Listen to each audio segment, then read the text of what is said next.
একদিন হযরত ওমর বাজারে হাঁটছিলেন। তিনি দেখলেন এক ছোট ছেলে খেজুর বিক্রি করছে। ওমর রাদিয়াল্লাহু তাআলা আনহু জিজ্ঞেস করলেন, বাচ্চা, তুমি কি তোমার মালিকের হয়ে এই খেজুর বিক্রি করছো? ছেলেটি বলল, জি হ্যাঁ।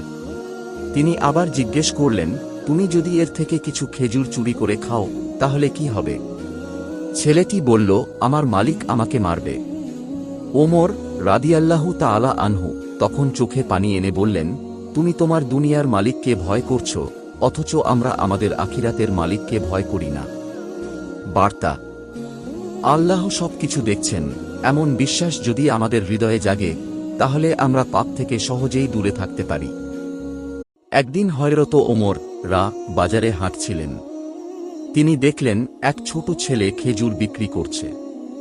ওমর রাদিয়াল্লাহু তাআলা আনহু জিজ্ঞেস করলেন, বাচ্চা, তুমি কি তোমার মালিকের হয়ে এই খেজুর বিক্রি করছো? ছেলেটি বলল, জি হ্যাঁ। তিনি আবার জিজ্ঞেস করলেন, তুমি যদি এর থেকে কিছু খেজুর চুরি করে খাও তাহলে কি হবে? ছেলেটি বলল, আমার মালিক আমাকে মারবে। ওমর রাদিয়াল্লাহু তাআলা আনহু তখন চোখে পানি এনে বললেন, তুমি তোমার দুনিয়ার মালিককে ভয় করছো, অথচ আমরা আমাদের আখিরাতের মালিককে ভয় করি না। বার্তা: আল্লাহ সবকিছু দেখছেন, এমন বিশ্বাস যদি আমাদের হৃদয়ে জাগে তাহলে আমরা পাপ থেকে সহজেই দূরে থাকতে পারি।